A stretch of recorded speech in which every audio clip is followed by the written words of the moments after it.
ಹೌದಾ? ನಮ್ ಇಂಡಿಯನ್ಸ್ ಎಷ್ಟು ರಾತ್ರಿ ಎಲ್ಲ ಅವ್ಳು ಇವಳ ಜೊತೆ ಏನ್ ಮಾಡ್ತಾನೆ, ಇವ್ನ ಅವನ ಜೊತೆ ಏನ್ ಮಾಡ್ತಾನೆ, ಕನ್ಸ್ ಕಟ್ಕೊಂಡು ತಮ್ಮ ಅಮೂಲ್ಯ ಅದು ರಾತ್ರಿ ಎಲ್ಲ ವೇಸ್ಟ್ ಮಾಡ್ಕೊಂಡ್ಬಿಡ್ತೀರಾ. ಅಂದವಾದ ಹೆಣ್ಣು ನೋಡ್ರೆ ನಿಮ್ಗೆಲ್ಲ ಹೊಟ್ಟೆವ್ರಿ ಜಲಸಿ ಎಂತ ನಂದ ತೋರ್ಸ್ರೆ ನೀವೆಲ್ಲ ಹೊಲ್ಸ್ ಕತೆ ಕಟ್ತೀರಾ, ಅಂದನ್ಸೋದ್ರೆ ಬಯಸ್ಗಿರ ಹಾಕ್ತೀರಾ. ಇನ್ನೀ ದೇಶ ಅಂದವಾಗಿ ಹೆಂಗ್ ಕಾಣಿಸುತ್ತೆ ಮ್ಯಾನ್, ಹೆಂಗ್ ಕಾಣಿಸುತ್ತೆ? ಅವ್ರವ್ರಿಗೆ ಇಷ್ಟ ಆದವ್ರ ಜೊತೆ ಅವ್ರು ಆರಾಮ್ ಗುಡ್ಡಾಡ್ಕೊಂಡು ಇರ್ಬೇಕು, ಅವ್ರನ್ನ ಯಾರು ಕೇಳ್ಬಾರ್ದು. ಅದಕ್ಕೆ ತಾನೇ ಬ್ರಿಟಿಷರು ನಮ್ಗೆ ಸ್ವಾತಂತ್ರ್ಯ ಕೊಟ್ಟಿದ್ದು. ಫ್ರೀಡಮ್ ಬಂತು ಅಂತ ಹೇಳ್ಬಿಟ್ಟು ವರ್ಷಕ್ಕೊಂದ್ಸಲ ಬಾವುಟ ಆಡಿಸ್ಬಿಟ್ಟು ಎಲ್ಲರೂ ಚಪ್ಪಲಿ ಬಿಟ್ಟು ತಿಂತೀರಾ.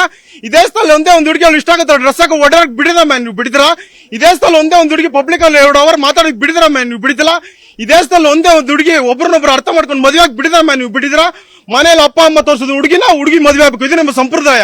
ಟ್ರೆಡಿಷನ್ ರೇಫಿಸ್ಕೊಂಡು ಮಾಡೋದು, ಫ್ಯಾಮಿಲಿ ಬಲಾತ್ಕಾರ, ಹರಿಯಜನ ಅತ್ಯಾಚಾರ ಈ ದೇಶದಲ್ಲಿ ಆಚರಣೆಲ್ಲ ಅಡಿಲಾಕಿ, ಬೆಳವಣಿಗೆನೆಲ್ಲ ಭಗವಂತಂಗೆ ಬಲಿ ಕೊಟ್ಟು, ಕಷ್ಟಪಟ್ಟು ಮೇಲ್ ಬರಲ್ಲ ಕಟ್ಪಾಡಲ್ಲಿ ಕಟ್ಟಾಕಿ, ಭಾವನೆಗಳೆಲ್ಲ 100 ಭಾಷೆಯಲ್ಲಿ ಬಂಸಿ, ಜಾಲಿಯಾಗಿರೋನೆಲ್ಲ ಜಾತಿಲ್ ಜಾಲಾಡಿ, ಮಾತಾಡ್ರ ಮತ್ಪೆಟ್ರಿಗೆಲ್ಲ ಹಾಕಿ, ಮೂರ್ಖರನ್ನ ಮುಖಂಡರ ಮಾಡಿರ್ತ ಅಖಂಡ ಭಾರತ ಜೈ ಅನ್ನೋ ಈ ಪುಂಡಾಡಿ ಪುಂಡ್ರಗಿರಿ ಈ ಟ್ರೆಂಡ್ ಇಷ್ಟ ಆಗಲ್ಲ Kantha. I don't like it Kantha, I don't like it.